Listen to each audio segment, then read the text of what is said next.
अस्सलाम वालेकुम नाज़रीन, आप देख रहे हैं प्रोग्राम काशिफ अब्बासी के साथ। हमारी सियासत रोज बरोज दिलचस्प होती जा रही है। जो जो ऑपोजिशन की तरफ से इकदाम हो रहे हैं, दूसरी तरफ हुकूमत की जानिब से इकदाम किए जा रहे हैं और दोनों की कोशिश यह है कि इस वक्त की ऑपोजिशन का ख्याल है किसी तरह इलेक्शंस कराए जाएं। कल इसकी वजह से इमरान खान साहब लाहौर में मीनार पाकिस्तान पर जलसे से खिताब करेंगे। आज हुकूमत की जानिब से एक प्रेस कॉन्फ्रेंस की गई। उस प्रेस कॉन्फ्रेंस में जो आज की प्रेस कॉन्फ्रेंस थी, मईशत के बारे में बड़ी बात की गई और ये मेरा बड़ा मानना है कि मईशत को इस्तेमाल करते हैं तमाम सियासतदान सियासत के लिए, हुकूमतें गिराने के लिए, अपनी हुकूमतें बनाने के लिए।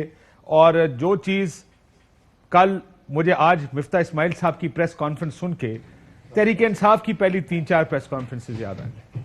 जब तहरीक इंसाफ हुकूमत में आई थी तो वो तो खैर 3-3.5 साल तक कहते रहे कि ये हैं वो लोग जो इस मईशत को इस हाल में छोड़ के गए, जिस पर आपको याद होगा मुस्लिम लीग नून अपना मौकफ दिया करती थी कि अगर ऐसा है तो फिर ठीक कर लें। 3 साल हो गए हैं। आज मिफ्ता इस्माइल साहब ने भी कहानी वहीं से शुरू की कि पिछली हुकूमत क्या खराबी करके गई है। ये मामला सिर्फ पिछले साल 6 महीने का नहीं है, इससे भी पहले चले जाएं। मैं आपको चंद वज़रा आज़म ने अपने पहले खुतबात में क्या फरमाया सानी मईशत के बारे में जब से मुशर्रफ साहब की हुकूमत गई, जरा यही सुन लीजिए। इस मुल्क में जो माशी बहरान है उसको निकालने के लिए एक आदमी कुछ नहीं कर सकता। कौम को मालूम होना चाहिए कि हमारी मईशत की हालत नाकाबिले बयान हद तक खराब है। पाकिस्तान की तारीख में कभी भी इतने मुश्किल माशी हालात नहीं थे जो आज है। 4.25 साल में जो अशिया की कीमतें जहां पहुंच गई हैं, कुछ सोच नहीं सकता था। मिसाक के मईशत की पेशकश की थी, उसको पाया हकारत से ना ठुकराया जाता तो आज पाकिस्तान की मईशत का इतना बुरा हाल ना होता। अभी आपको थोड़ी देर में सुनवाएंगे जो कर्ज लिए गए। मियां नवाज शरीफ साहब उन कर्जों के बारे में क्या कहते थे, अपने पहले कौम से खिताब में उन्होंने उन कर्जों के बारे में क्या कहा, इमरान खान साहब ने क्या कहा, अब की हुकूमत क्या कह रही है। आज मिफ्ता इस्माइल साहब ने फिर कर्जों का जिक्र किया। लेकिन जब मैं मईशत की बात करता हूं और उस पर सियासत का जिक्र करता हूं तो उसका मकसद क्या है? उसका मकसद यह है कि किस तरह उस वक्त उस चीज को सियासी तौर पर इस्तेमाल किया जाए। पेट्रोल फॉर एग्जाम्पल, हम बड़े अरसे आपको सुनाते रहे, इमरान खान साहब कहते थे जब डॉलर 1 रुपया महंगा होता है तो कर्ज इतने बढ़ जाते हैं। जब वो कहते थे कि ये हो तो सोच लें आपका हुक्मरान चोर है। अब जब पेट्रोल महंगा होता था तो क्या होता था, ये भी सुन लें। पेट्रोल की कीमत में जो इजाफा हुआ इस हुकूमत की बदतरीन गवर्नेंस की मिसाल है। रात के अंधेरे में पेट्रोल बम गिरा देते हैं लोगों पर। पेट्रोल और डीजल की कीमतों में इजाफा किया गया है, इसका आलमी मंडियों में कीमतों में इजाफे से ताल्लुक नहीं है। पाकिस्तान में 120 रुपए 125 रुपए ब्रेंट का भी तेल इंपोर्ट किया है और कभी भी पेट्रोल डीजल की कीमत 110 रुपए से ऊपर नहीं गई। आज क्यों 160 रुपए इस मुल्क की आवाम अदा कर रहे हैं। अब दो चीजें इसमें दो लोगों ने कही। मैं आपको ये भी सुनाता हूं कि जब पेट्रोल सस्ता किया इमरान खान साहब की हुकूमत ने तो उस वक्त ये क्या कहते थे। लेकिन ऐसे इकबाल साहब ने हैं तो प्रोफेसर साहब है, प्रोफेसर साहब ने कहा कि जनाब बड़ी ज्यादती हो गई। शायद खाकान भाई साहब ने कहा कभी पेट्रोल नहीं गया, क्योंकि पेट्रोल पहले जब इंपोर्ट होता था तो 100 रुपए 105 रुपए पेट्रोल इंपोर्ट होता था, इस वजह से उसकी एक सर्टेन प्राइस थी। अब डॉलर अगर 180 पर जाएगा और आप पेट्रोल इंपोर्ट करेंगे तो 80% फालतू पैसे लगेंगे उसमें। जब आए थे तो कहते देखे हम आ गए हैं, स्टॉक मार्केट और डॉलर्स कहां तक चले गए, डॉलर नीचे आ गया, स्टॉक मार्केट ऊपर चलेगी। सडनली पिछले 2-3 दिन में स्टॉक मार्केट नीचे आ गई, डॉलर फिर से ऊपर चला गया। आज फिर 1.5-2 रुपए बढ़ा, कल 1 रुपया 80-90 पैसे, यानी 4-5 रुपए डॉलर मजीद बढ़ गया है। क्या ये IMF से मुज़ाकरात के लिए किया जा रहा है? लेकिन जब वो पेट्रोल की कीमतें कम की फिर क्या कहते थे वो भी सुन लें। फरवरी में पेट्रोल प्राइसेस 10 रुपए गिरा दी और साथ में ऐलान किया कि अगले 4 महीने तक पेट्रोल प्राइसेस नहीं बढ़ाऊंगा। एक ऐसी चीज जो इंटरनेशनल ऑयल प्राइसेस से लिंक्ड है, खान साहब फरवरी में बैठ के कह रहे हैं कि जी 4 महीने मैं नहीं बढ़ाऊंगा। पेट्रोल की नई कीमत ओगरा ने 171 करने की सिफारिश की है। इस सिफारिश को वज़ीर-ए-आज़म साहब ने कबूल नहीं किया। दुनिया का कोई मुल्क नहीं है जो अपनी कीमत खरीद से कम सतह पर पेट्रोल और डीजल बेचता हो। यानी अगर उन्होंने कम की तो गलत किया, हम कम कर रहे हैं तो हम बड़ी अच्छी सब्सिडी दे रहे हैं। यह है पाकिस्तान की सियासत मईशत पर, यही होता है। आपको याद होगा IMF के प्रोग्राम पर पिछले 3-3.5 साल में बड़ी तनकीद हुई। आज मिफ्ता साहब ने अपनी प्रेस कॉन्फ्रेंस में कहा कि वो जा रहे हैं आज अमेरिका और उसी प्रोग्राम को बहाल करने की कोशिश करेंगे। क्या कहा आज उन्होंने, जरा सुनिए। आज रात को मुझे IMF जाना पड़ेगा और वो प्रोग्राम जो शौकत तरीन साहब और इमरान खान साहब IMF से निगोशिएट करके आए थे मगर फिर मुकर गए, तो वो आज मुझे IMF जाना है और उनके पास जाऊंगा और इंशाअल्लाह ताला ये बहाल करवाएंगे हम। मुझे बड़ा यकीन है अल्लाह ताला की ज़ात से, अल्लाह ताला का फजल होगा इंशाअल्लाह ताला, तो हम IMF से ये प्रोग्राम बहाल करेंगे। ये IMF से प्रोग्राम बहाल कराएंगे, बड़ा यकीन है अल्लाह ताला की ज़ात से, इंशाल्लाह ये प्रोग्राम बहाल होगा। लेकिन जब ये प्रोग्राम था और इसके तहत बजट आते थे या पॉलिसीज बनती थी तो उस वक्त क्या कहते थे? बिलावल साहब की मौजूद है, कहा तो सबने बहुत कुछ, लेकिन मुझे लगता है जिस लेने के लिए ये इतना ही काफ़ी है।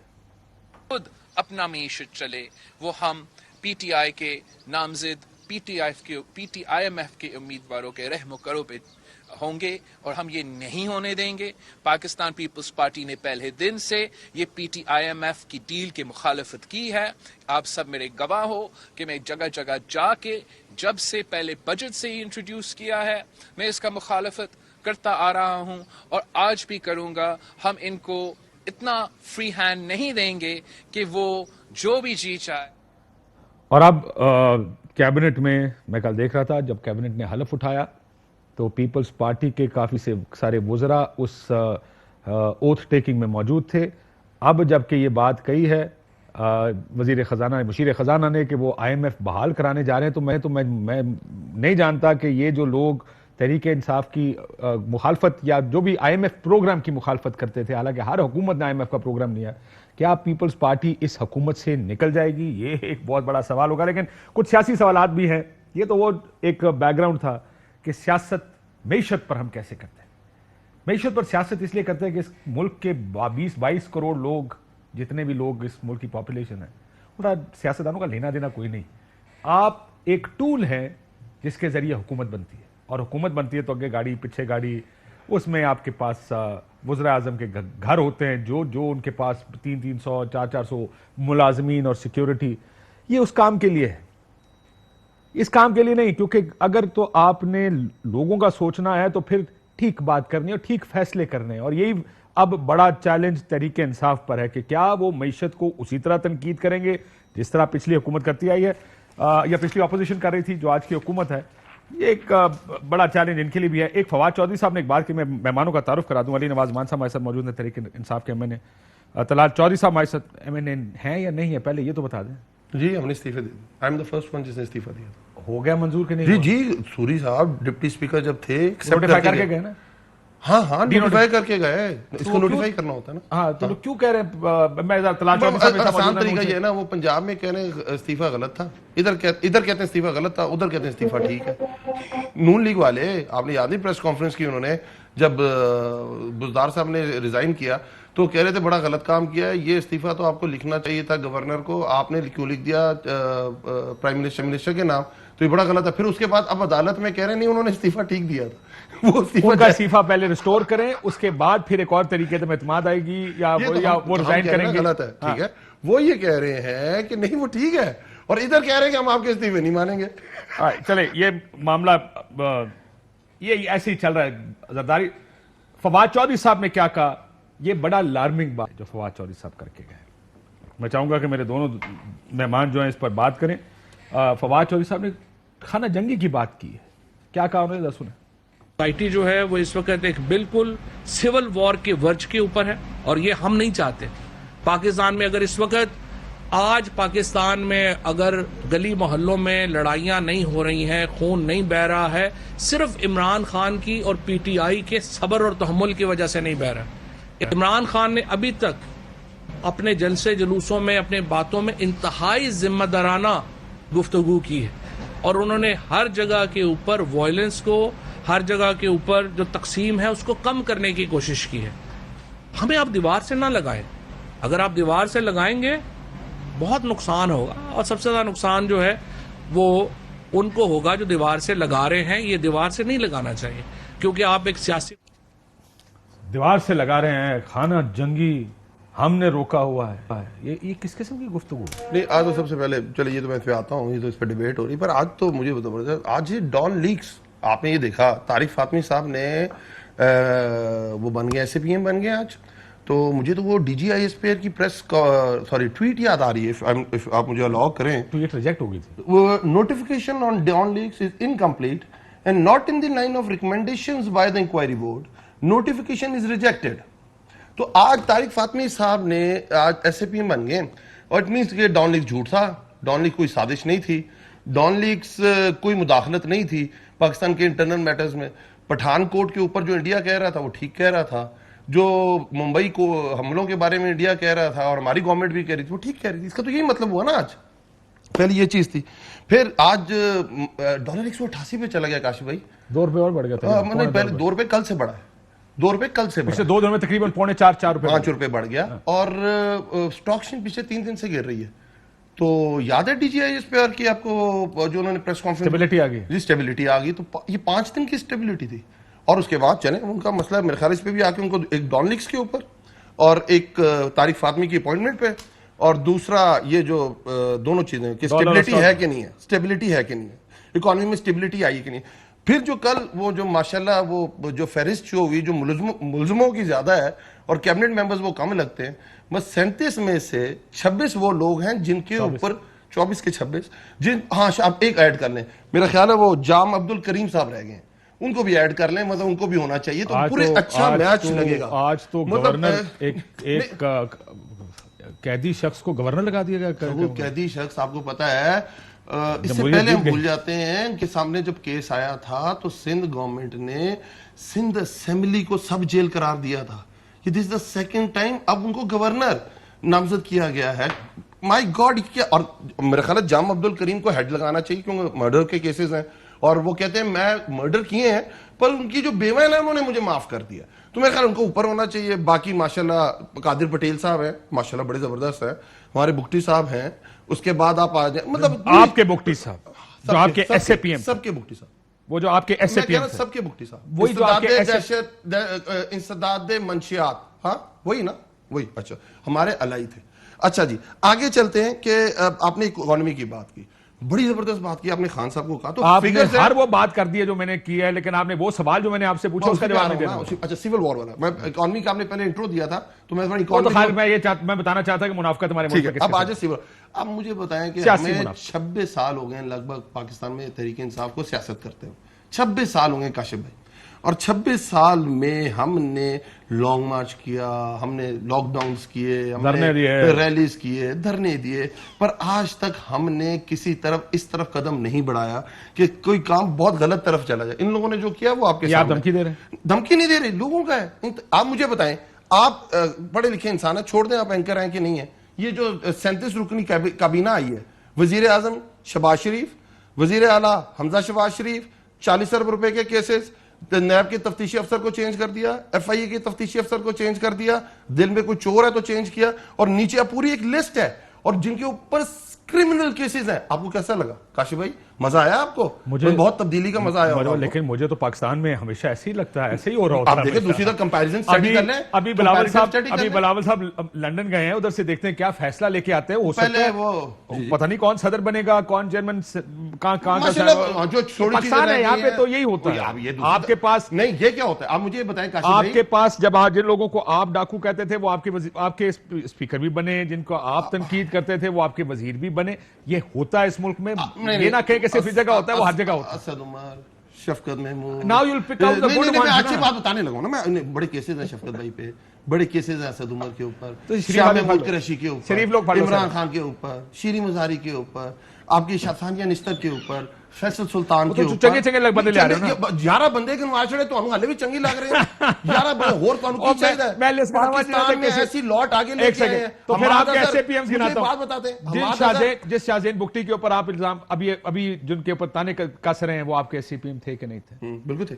खुसरो बख्तियार साहब चीनी स्कैंडल में थे कि नहीं? क्रिमिनल केसेस पे छोड़ दे अभी बाकी चीजों को, क्रिमिनल केसेस पे। हाँ हम जहांगीर तरीन कितने गलत आदमी थे, याद है ना जहांगीर तरीन, हमने फारिग किया ना उन्हें। कहां गए? अलीम खान के बारे में क्या ख्याल है? लैंड माफिया थे ना। मैं तो नहीं कह रहा, नहीं मैं कहता नहीं अपोजिशन कहती है या नहीं, मुझे क्या पता। केसेस थे ना, आपके साथ थे, अंदर भी गए, फिर भी आपके साथ थे, फिर भी आपके वजीर रहे। भाई ऑपोजिशन, और आज कहां बैठे हुए हैं? वही तो मैं यही कह रहा हूं ना कि हर एक अपना एक अच्छा भी है और एक बुरा भी है। जी तलाल चौधरी साहब, और अरुण चौधरी के बारे में क्या कहते थे? पाउडर बेचता है और कहाँ देता है? एलीट की पार्टीज में। अच्छा, कहाँ गए अभी? वो कैबिनेट का हिस्सा मुशीर हैं वो उनके, नहीं, फेडरल मिनिस्टर का स्टेटस। अब देखें, ये तो खुद अपने वो कहते हैं ना, गिरा हाथ से लगाई दांतों से खुल नहीं पड़ती है। वो जो आपने किया था 5 साल की ऑपोजिशन में, वो आपने खोला। जो इन्होंने कहा इन्होंने खोलना है। सारों ने अपने अपने हिस्से के ये गिरें खोलनी है।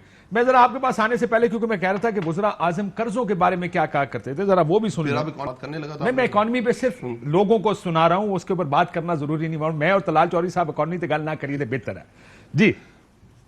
जून 1999 में हमारी हुकूमत के खात्मे तक पाकिस्तान के मजमूई कर्जे सिर्फ 3000 अरब रुपए थे। तसव्वुर कीजिए कि गुज़श्ता 14 बरस में ये कर्जे बढ़कर तकरीबन 14,500 अरब हो चुके हैं। 60 साल की तारीख में जो हमारा टोटल कर्जा था वो 6000 अरब रुपया था। ये गया 2013 में 6000 से 15,000 अरब, 15,000 अरब से आज पहुंच गया 28,000 अरब। 71 साल में मजमूई तौर पर पाकिस्तान ने 2018 तक 25,000 अरब रुपए कर्ज लिए थे। सितम ज़रीफ़ी ये है कि इमरान नियाज़ी की हुकूमत के इस 3.5 साल या 3.25 साल के अरसे में इसमें 20,000 अरब रुपए का इजाफा किया गया है। 20,000 अरब रुपए का। अब अलमिया यह है कि इस कर्ज की भारी किस्तें अदा करने के लिए हम मजीद कर्ज लेने पर मजबूर हैं, और ऐसा ना करने की सूरत में मुल्क खुदा न खास्ता दिवालिया हो सकता है। आज हमारे हालात ये हैं कि हम जो कर्जों के ऊपर हम सूद दे रहे हैं, उस सूद को देने के लिए हमें कर्जे लेने पड़ते हैं। कि आज हमें मुश्किल सबसे ज्यादा पड़ी हुई है कि इनका हम कैसे ये वापस करें। ये कहानी अगले 20 साल भी आप ही सुनते रहेंगे। यही कहानियां सुनाएगा जो भी आएगा। तलाल चौधरी साहब, जरा ये जो चले कैबिनेट का जवाब आई एम श्योर आप देना चाहेंगे। जो कैबिनेट के अंदर केसेस आप लोगों के हैं, वो उन्होंने इतना तनकीद किया। तलाल साहब। काशिफ साहब, मुझे तो इतना मजा आ रहा था अली अवान साहब को सुन के। ऐसे मुझे पुरानी यादें आ रही थी। कभी हम बातें किया करते थे। सर वो याद रखना, मजे लेंदे ट्रक दे तले कौन आया सी, उन्हें याद नहीं है। ज्यादा मजे ना लेना। गल तो सुनो ना, हुण मजा लैण दो। ट्रक लंघदा या बस लंघदी, मजा ते लैण दो ना एक बारी। सर गुजारिश, मुझे याद है अली अवान साहब कपड़ों से बाहर ओए अदारों पे बात करते, ओ मेरे मुल्क पे बात करती है। ओए आज मेरा मुल्क जो है वो खाना जंगी लगाने को तैयार हुए हुए। हमें दीवार से ना लगाओ। दीवार पे लिखा है कि घड़ी की हमसे हिसाब नहीं लेना तुमने। दीवार पे लिखा है कि हमारे साथ तुमने तोशे खाने का हिसाब नहीं लेना। दीवार पे लिखा है फॉरेन फंडिंग के यहूदियों के पैसों का हिसाब नहीं लेना। दीवार पे सिर्फ ये लिखा है, इस दीवार ना लाओ, इन्हों प्राइम मिनिस्टर हाउस की दीवार ना ला दो। वाह भी सदके जावा मैं ताड़े, यानी मैं ताड़े मैं सदके जावा मैं फवाद चौधरी दे बई जिस दीवार ना तुसी पहले लगे सी, हुण इत्ते भी लगना पैना। और जो असूल आप तय करके गए थे हम उसके लिए आसानी कर देते हैं। अली अवान साहब, हम बिला वजह हीरोइन नहीं डालेंगे, हम बिला वजह लोगों को अंदर नहीं देंगे नैब और दूसरों में, मगर जो करतूत चलो साडा दोस्त होने चाहती कुछ नहीं होगा। क्या गल ते यकीन हो गया। सर गुजारिश है ना जो कुछ जेड़े साडे नाल भैड़े होण के आण के भी कर लेन, जदों कुछ होवे ना को ठीक हो गया हमने भुगता सर। लेकिन आप ये बात बड़ी इंटरेस्टिंग कह रहे हैं तलाल साहब। हाँ जी, मेरी बात सुने। देखिए, कोई बदला नहीं लेंगे, कोई पाकिस्तान में ऐसा माहौल पैदा नहीं करेंगे। हम सिर्फ चाहते हैं जो कोशिश काविश करके किसी तरह कुछ रिलीफ गवर्नेंस के मामलात में, इकोनॉमी के मामलात में, आम आदमी का चूल्हा चलाने के मामले में कोई रिलीफ दे सके, बस इनके साथ जो निपटने के लिए लीस्ट इंटरेस्टेड है हम। ठीक सर, एक सवाल का जवाब आप दोनों मुझे दीजिएगा। ये दोनों के लिए मेरा ख्याल है सवाल ठीक है। वो जो उन्होंने कहा, आपने बड़ा अच्छा बात की कि दीवार के साथ ना लगाएं, सिर्फ वजीर आजम की दीवार के साथ आप तोशा खाना का केस ना खोलें, वो आपको ये कह रहे हैं, या दूसरे अरबों का केस ना खोलें। ये हमारी सियासत यही है। जब आपको मियां साहब को निकाला गया था, वो भी यही कहते थे, मुझसे मनी ट्रेल मत मांगो, मैं मनी ट्रेल नहीं दूंगा। मेरे साथ बड़ी ज्यादती की है, जजों ने मेरे साथ बड़ी ज्यादती कर दी को मेरे से मनी ट्रेल मांगते हैं। अब इमरान खान साहब से अगर सवाल पूछा जाएगा फंडिंग का, फॉरेन फंडिंग का या तोशा खाना का, तो ऐसा लगे क्या इस वजह से क्या हर वजीर आजम जिसको निकाला जाता है वो बाहर निकल के इसीलिए नारे मारता है कि मेरे को पूछना कुछ ना, मैं दसना कुछ नहीं। वो एक अलग बात है कि वो फिर एक सियासत होती है, वो सियासत का मकसद क्या है? वो मकसद ये है कि हम किसी तरह डीलें बना बनू के बाद में वापस आ जाएं, हुकूमत कर लें किसी तरह। एक ब्रेक के बाद मुझे जवाब दीजिएगा कि कब तक आखिर मीशत पे भी ऐसी तनकीद करेंगे। आज आपको मैं दोबारा सुना, मियां साहब ने कहा कि हमें आज वो कह रहे थे ना शहबाज साहब कि 20 अरब 1000 अरब का कर्जा लिया। इमरान खान साहब कहते हैं 14,000 अरब का लिया। वजह यह है कि जब आप कर्जे बढ़ाते जाते हैं तो जितने वापस करने होते हैं उसके लिए मजीद कर्जे भी लेने पड़ते हैं। आपने मुल्क भी चलाना है, पीएसडीपी भी करना है, कर्जे भी वापस करने हैं। अगले आने वाली हुकूमत 40,000 अरब का कर्जा लेगी अगर 5 साल पूरे करेगी। लिख के देता हूं मैं आपको, क्योंकि जो वापस करने वाले कर्जे हैं वो बढ़ते जाएंगे, जो ज्यादा बढ़ गए कर्जे उसको लेने के लिए मजीद कर्जे लेगा जो भी अगली हुकूमत में आएगा। तो खुदा का खौफ करें, सारे बैठ कर ये फैसला करें कि कर्ज रोकने कैसे हैं ताकि मजीद कर्ज ना लेना पड़े, मुल्क अपने पांव पे खड़ा होकर सिर्फ खुद चलना शुरू करे। हम इस सियासत पे लगा के सारों को कि ये पेट्रोल बम गिर गया, ये फलाना बम गिर गया, उनसे को मजबूर करते हैं। कोई भी हुकूमत, पिछली हुकूमतों पर भी यही प्रेशर होता था। मैं यहां बैठे थे साबिक वजीर आजम साहब, एक दिन उन्होंने कहा जी गैस की कीमत नहीं बढ़ाई क्योंकि सियासत ये लोग महंगाई पड़ जाएगी। क्यों किया? क्योंकि देखें ना जी, वो सियासत भी करनी है ना। फिर 57 अरब रुपए लॉस पे छोड़ के गए। देखिए वो सियासत, किसी को किताबों का लॉस अली साहब नजर नहीं आता। कितना सर्कुलर डेट है इस टाइम आपका बिजली का?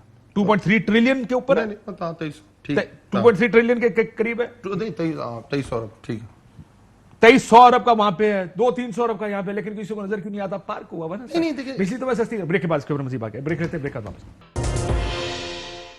वेलकम बैक नाज़रीन। हालात, ये खाना जंगी की बातें शुरू हो गई, ये हुकूमत तो आ गई है। क्या इलेक्शंस होने चाहिए, कब होने चाहिए, इस पर तो सबका इत्तेफाक है। जाहिर है अभी फिर वक्त ज़ाया करने वाली बात है अगर आपको दोबारा बताएं कि अपोजिशन जो थी, जो अब हुकूमत है, वो कहती थी इलेक्शंस कराएं क्योंकि ये सिलेक्टेड असेंबली है। अब वही मौक़िफ़ पकड़ लिया तहरीक इंसाफ ने। जावेद हाशमी साहब ने जो रिसेंट पास्ट में मुस्लिम लीग नून के बड़े कर रहे हैं, क्या कहा जरा उनको? उन्होंने भी इलेक्शंस की बात की है, क्या कहा जरा सुन लें। इंतखाबात कराने चाहिए, मुझे कोई अब टिकट ना दे मैं एक सीट के लिए चुप नहीं कर सकता। ये काबीना जिस तरह बन रहे हैं नहीं बढ़ेगी, लोग इसको कबूल भी नहीं करेंगे। जब इमरान खान को हटाना था उस वक्त का कौम आपके उस वक्त तक साथ थी। हटाने के बाद आपको वो जायज वजीर आजम नहीं मानती। जी तलाल साहब, जायज वजीर आजम नहीं मानती। क्या आपको लगता है कि इलेक्शंस होने चाहिए, जल्द होने चाहिए? जी बिल्कुल इलेक्शन होने चाहिए, लेकिन उसके लिए 2-3 चीजें ऐसी हैं जिसमें सबसे बड़े हमारे तहफ़्फ़ुज़ात जो हैं वो एक इलेक्शन रिफॉर्म्स के हैं, और उसके बाद कुछ ऐसी चीजें हैं जो कि इलेक्शन रिफॉर्म से जुड़ी हुई हैं, जो कि टूल के तौर पे इस्तेमाल की जाती हैं पॉलिटिकल इंजीनियरिंग के लिए। मसलन सर, जिन्होंने इंजीनियरिंग करनी होती है तो कहते हैं कि कोई नहीं करता इंजीनियरिंग, तो फिर अब क्या प्रॉब्लम है? नहीं देखिए ना, गुजारिश ये है कि ये फिर इसी तरह ही था ना जी कि नैब कानून तो पड़ा हुआ था बड़ी देर से और 2 हुकूमतें हमने गुजार दी। हमने कहा कि ये तलाल साहब, लेकिन एक बात आप भी जानते हैं, मैं भी जानता हूं, रिगिंग जो ज्यादा होती है वो प्री पोल होती है। वो तो पहले ही तोड़ फोड़ करके फारग कर देते हैं। जिन्होंने जाना होता है वो पंजाब ब्लॉक बना देंगे, कुछ और कर देंगे कि बंदे इत्थों उत्थे चले जाएंगे, तरीके से मुनरफ हो जाएंगे। वो पोस्ट पोल 26 बंदे पंजाब से मुनरफ हो जाएंगे। जी तलाल साहब। जी काशिफ साहब, देखिए एक गुजारिश ये है कि इलेक्शन रिफॉर्म्स जिसमें सबसे बड़ी इन्होंने ईवीएम, उसके बाद इन्होंने कोई तरीकाकार दुनिया में कहीं जगह भी इस तरह बैरूने मुल्क पाकिस्तान या दुनिया का कोई मुल्क, इवन यानी कि हमसे ज्यादा जो रिसोर्सफुल मुल्क है, वो उस तरह वोट डालने का उसका कोई मुनासिब तरीका। सर जी मैं आपको एक बात बताऊं, वैसे मैं फिर आपको इंटरप्ट करूं, मैं माफी चाहता हूं। ये तो इलेक्शन कमीशन ने पहले ही कह दिया ईवीएम तो हो ही नहीं सकता। ये बात फवाद चौधरी जब इंफॉर्मेशन मिनिस्टर थे नो कॉन्फिडेंस से पहले, उन्होंने आके कहा प्रोग्राम में, उन्होंने कहा जी हमें नादरा ने कह दिया कि इस वक्त ओवरसीज पाकिस्तानी का कोई तरीका हमारे पास नहीं है और ईवीएम पे इलेक्शन नहीं हो सकते। सो वो दोनों चीजें तो फारिग हो गई ना, वो तो अब अगले इलेक्शन, इस आने वाले इलेक्शन में तो नहीं हो सकती। इसके अलावा क्या करना आपने? गुजारिश देखिए ना, मेरी बात बस यही मुकम्मल 2 चीज देखिए, इलेक्शन रिफॉर्म्स, उसके बाद इलेक्शन कमीशन ने कहा, सुप्रीम कोर्ट में ये बयान दिया कि 6 से 7 माह चाहिए नई हल्का बंदी के लिए, जो कि साबिक हुकूमत। सर ये भी इलेक्शन, माफी चाहता हूं, मेरी खुद हाईएस्ट तरीन लोगों से बात हुई, उन्होंने कहा हम करा, तो ये भी सुप्रीम कोर्ट में भी उन्होंने ये कहा था, कहेंगे तो 3 महीने में करा देंगे, लेकिन अगर आपने क्वालिटेटिव इलेक्शन कराने तो वो 4, 5, 6 महीने लग सकते। तो अगर आज भी कहें तो करा देंगे इलेक्शन। नहीं, देखे ना क्वालिटेटिव इलेक्शन अगर नहीं करवाने तो फिर इसका तो सर अभी आपने इलेक्शन करा दिया, कबायली इलाका उनका सबसे बड़ा इशू है, कबायली अभी हंगू में इलेक्शन हुआ।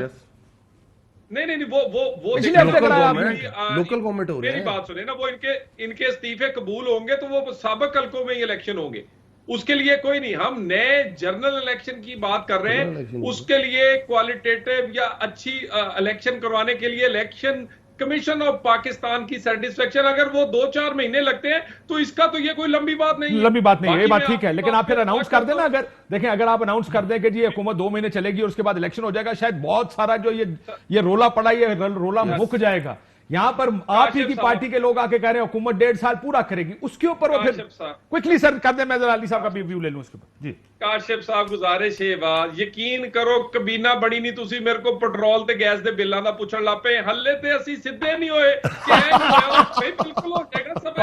मेरी गल चौरी साहब सिद्धे इन्ने काले पै गए साडी वारी ते कि भी आज ही हो जाए सारा कुछ। बिल्कुल इलेक्शन होना चाहिए, लेकिन इलेक्शन कमीशन की सैटिस्फैक्शन के बाद। सिद्धे ਤੁਸੀਂ ਹੋ ਗਏ ਹੋ, ਇਹ ਗੱਲ ਨਾ ਕਰੋ, ਇਹ ਤੁਹਾਨੂੰ ਨਹੀਂ ਪਤਾ ਤੇ ਸਾਨੂੰ ਨਹੀਂ ਪਤਾ, ਇਹ ਗੱਲ ਜਾਣ ਦਿਓ, ਕੋਈ ਹੋਰ ਗੱਲ ਕਰੋ ਤਾਂ ਜ਼ਿਆਦਾ ਬਿਹਤਰ ਰਹੇਗੀ। ਉਹ ਜਿਹੜਾ ਹੈ ਸੀ ਨਾ, ਅਸੀਂ ਸਿੱਧੇ ਨਹੀਂ ਹੋਵਾਂਗੇ, टाइम आया सारे सीधे हो गए, लाइन खलो गए सन। छोड़ो जान, इलेक्शन कैसे करवाएंगे? अभी ये लोग पॉलिटिकल बात तो कर रहे हैं 2 से 4 महीने की, लेकिन बात हर तरफ से जो आ रही हो, इलेक्शन जल्दी नहीं मिलता। अच्छा जी, बिल्कुल ठीक है काशिफ भाई। पीडीएम बनी क्यों थी? इमरान खान को निकालना है, गैर आईनी हुकूमत है, गैर जमहूरी हुकूमत है, गलत तरीके से आई है, सेलेक्टर्स लेके आए हैं, फिल फॉर इमरान खान साहब इलेक्शन कॉल करें, यही बात थी, इसके अलावा तो कोई चीज़ नहीं थी। सब कुछ हो गया, इलेक्शंस करा दें, क्यों नहीं करा रहे? ये करा इसलिए रहे हैं कि अपने हलकों में जाने के काबिल नहीं रहे। लेकिन आप तो कहते हैं पूरा करें। देखो दोनों के मसाइल वही है ना। हम तो कहते हैं हमारे 5 साल का मैंडेट था, हम तो कह रहे थे, पर जो उसके अंदर भी टेम्परिंग हुई है आपके सामने, जावेद हाशमी वाली बात कर रहे हैं, बिल्कुल टेम्परिंग हुई ना। और क्या हुआ है कि आपके 22 बंदे फेडरल गवर्नमेंट से, फेडरल हुकूमत से, और अराउंड 26 लोग आपके उधर से पंजाब असेंबली से फारिग हो गए। ठीक है, जो बात ये हो रही थी, ये जा नहीं सक रहे, इनके पास ये ना जो फौरन मरासला जो साजिश है उसकी ये तहकीक कराना चाहते हैं, उससे ये पीछे नहीं कराना चाहते ना, एक्सपोज होंगे और क्या होगा। आपका क्या ख्याल है कि मतलब क्यों नहीं? हमने भी कमीशन बनाने की कोशिश की थी ना, हमने तो बना, आपके सामने लोगों ने इनकार कर दिया उस कमीशन पे बैठने का। जनरल तारिक साहब ने, रिटायर्ड तारिक साहब ने उसका इनकार कर दिया। फिर एक और बंदे को हमने कहा, वो भी बहुत क्रेडिबल आदमी है, पर उन्होंने भी इनकार कर दिया। फिर एक बंदे मैं छोड़े उनके बाद, आज नहीं बहुत अच्छे इस्लामाबाद में होते हैं, ब्यूरोक्रेट, एक्स ब्यूरोक्रेट, मुझे नहीं पता, मैं बाद में आपको बता दूंगा। तो उसके बाद अच्छा, फिर आपके प्रोग्राम में ex prime minister Shahid Khaqan, मुझे याद है मैं आपका प्रोग्राम देख रहा था, उसके कहने इलेक्शन रिफॉर्म्स की जरूरत नहीं है, हम 2017 में इलेक्शन रिफॉर्म्स कर गए हुए हैं।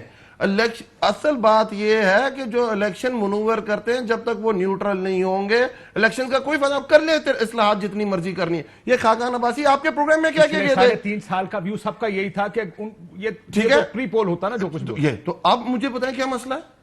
अब क्या मसला है? अब तो वो ये कह रहे हैं कि अदारे न्यूट्रल हो गए, कोई मनूवरिंग नहीं होगी, एपॉलिटिकल हो गए। अभी लोकल गवर्नमेंट जो हमारे कुछ 4 महीने पहले हुए थे, सारे रिजल्ट्स इन्होंने ऑन किए। जो हमारे पहले फर्स्ट फेज में लोकल गवर्नमेंट हुए सारे इन्होंने ऑन किए और इनका बड़े जबरदस्त फ्री एंड फेयर इलेक्शंस हुए। मुझे बताइए आप क्या असल ये मसला है काशिफ भाई, ये समझते हैं कि कल हम इलेक्शन में जाते हैं तो लोगों ने उठा के हमें बाहर फेंकना है। हंगू में क्या हुआ? हंगू में क्या हुआ? हंगू में हमारा जो कैंडिडेट है वो इलेक्शन कैंपेन पे बाहर नहीं निकला, 11 पार्टियों ने मिलकर इलेक्शन लड़ा हमारे खिलाफ। या एक नून लीग खड़ी हो गई 197 वोट, और बाकी सारी जमातों ने सपोर्ट किया, बाकी आजाद थे। एक को 100 वोट पड़े और एक को 0 वोट पड़ा। ये जमातें नहीं थी सिवाय नून लीग के, जेयूएफ को उन्होंने सपोर्ट किया। एएनपी के पास नहीं, 4000 वोटों से, 4000 वोटों से वो हारे हैं।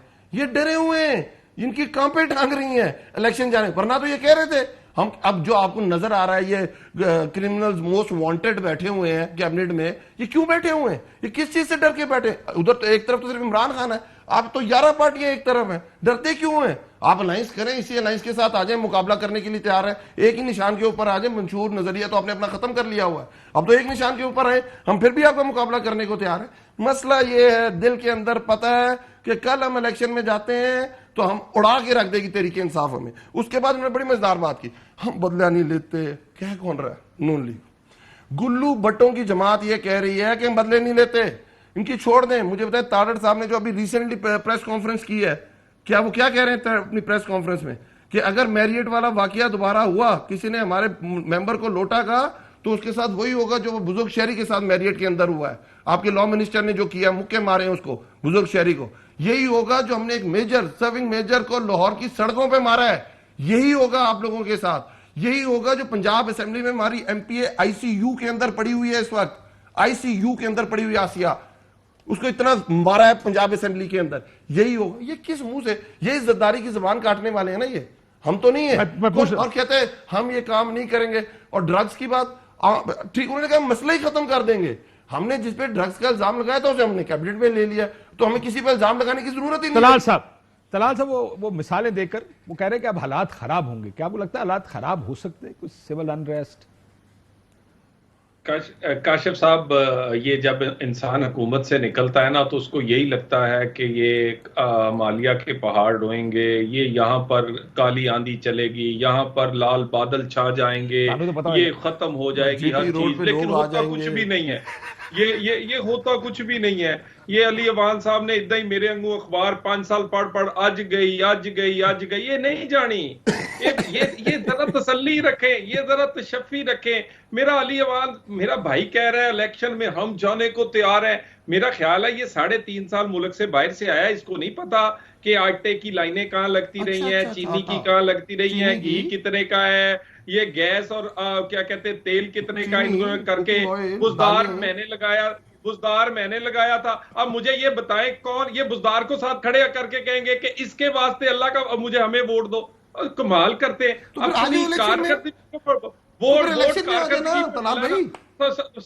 सबर करें ना अली वान साहब, सबर करें। देखिए, इलेक्शन में ही जाना है, कोई और हल नहीं। मैंने सिर्फ एक बात कही है, इलेक्शन कमीशन को सिर्फ थोड़ा मुनासिब टाइम, वो जो 3-4 महीने कहते हैं, और आप भी शामिल हो।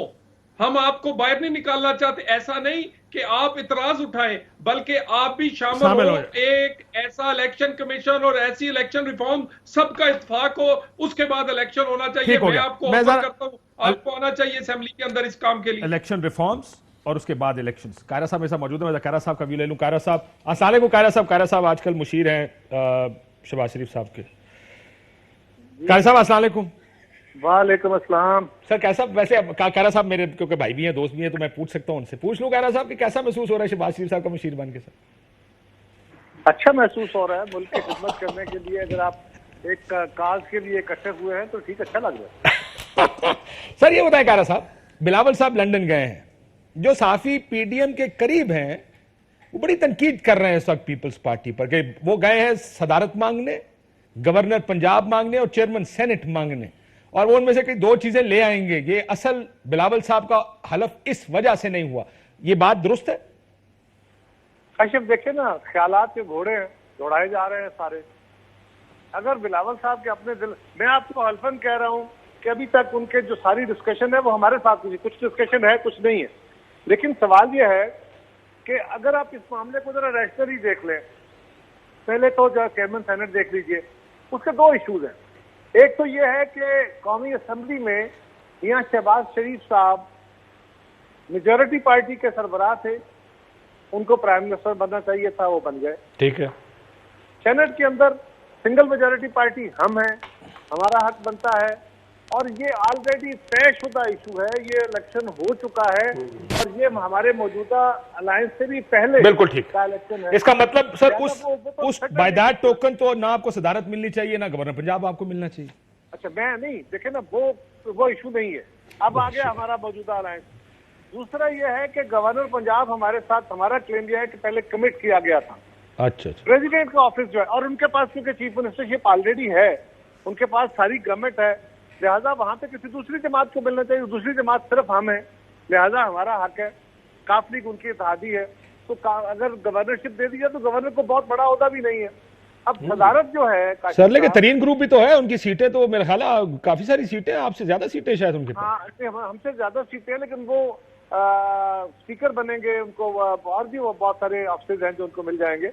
लेकिन सवाल ये है काशिफ साहब कि सदर को तो पहले हटाना है, तो फिर नया सदर बनना है ना। ठीक है। सदर हटाने के लिए आपको 288 वोट चाहिए। ठीक है। इस वक्त हमारे पास वो है नहीं, वो हटेंगे तो उसके बाद फिर देखा जाएगा कि कौन कैंडिडेट बनेगा, फिर बैठ के फैसला कर लेंगे इसमें कौन सा तातुल है, कौन सा कल सीट खाली। ठीक हो गया, वो प्रेसिडेंट मसला नहीं, गवर्नर आपको मिलना चाहिए और चेयरमैन सेनेट के आपके पास नंबर्स पूरे हैं। मुझे क्विकली बताइएगा, ये जो इलेक्शंस की बात हो रही है, पार्टी का व्यू क्या है, कितने अरसे तक ये निजाम चलना चाहिए? कश्यप साहब, हमारा ख्याल पहले दिन से था, अब भी है कि हमें क्विकेस्ट पॉसिबल टाइम में रिफॉर्म्स करनी चाहिए। आज भी ये एजेंडा का हिस्सा था हमारा डिस्कशन। कोई टाइम फ्रेम बताएंगे सर कि एटलीस्ट इतना तो चाहिए? मैं बताने लगूं। एक तो काशिफ टाइम है वो जो इमरान खान साहब कह रहे हैं, वो कह रहे हैं कल होना चाहिए। ठीक। एक वो है जब असेंबली डिसॉल्व की जाती है तो 2 महीने में इलेक्शन हो जाते हैं। हम सब मीडिया के दोस्त, हमारे पॉलिटिकल साथी, इनकी भी ख्वाहिश है चलो 2 नहीं 3 महीने में हो जाए। लेकिन एक है इलेक्शन कमीशन जिसने इलेक्शन कराना है, वो कह रहे हैं कि आईनी तौर पे हमारे लिए हल्का बंदी जरूरी है। पिछले जो इलेक्शन हुए थे वो एक टाइम इलेक्शन की हल्का बंदियां आरजी हमने की थी और उसके लिए आईन में अमेंडमेंट की थी 1 टाइम। कारा साहब, मेरा ये आर्गुमेंट दे चुके, पहले मैं जरा ब्रेक में बहुत क्विकली लेनी है। आपका व्यू क्या है, क्या बिलावल साहब को शहबाज शरीफ साहब का वजीर बनना चाहिए या नहीं? आपका व्यू क्या है? डिसाइड हो चुका है, बनना चाहिए। बिल्कुल ठीक। ये उनके लिए एक तजुर्बा भी होगा और अगर लाइबिलिटी है तो फिर भी हमें लाइबिलिटी लेनी चाहिए। हम इत्तेहादी जमात, मैं इसलिए कहा था, आप भी पुराने पिपलियां को, 80 थोड़े पुराने पिपलियां, पीपल्स PMLN का वजीर आजम, पीपल्स पार्टी का चेयरमैन, उसका वजीर, थोड़ा सा इस वजह से पूछ रहा था कि कैसा होता है।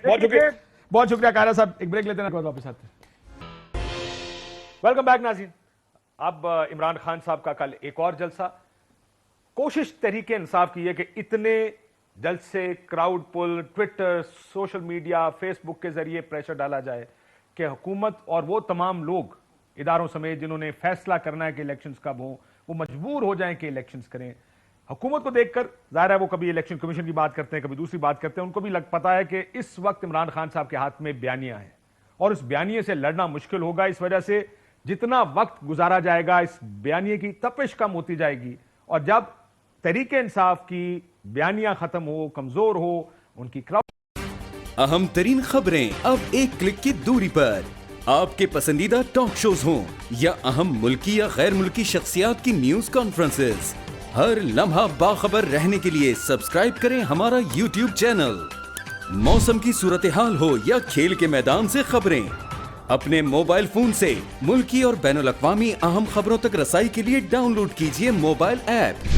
बावसूख ज़राए से मुसद्दिका खबरों, तज्ज़ियों और तबसरों से मुस्तफीद होने के लिए विजिट कीजिए पाकिस्तान की सबसे बड़ी न्यूज वेबसाइट www.arYnews.tv। इन सब के अलावा पाकिस्तान का सबसे बड़ा फेसबुक पेज हो, सबसे बड़ा न्यूज इंस्टाग्राम अकाउंट या फिर ट्विटर, ARY न्यूज पहुंचा रहा है खबरें सबसे पहले आप तक, ताकि आप रहें हर लम्हा बाखबर।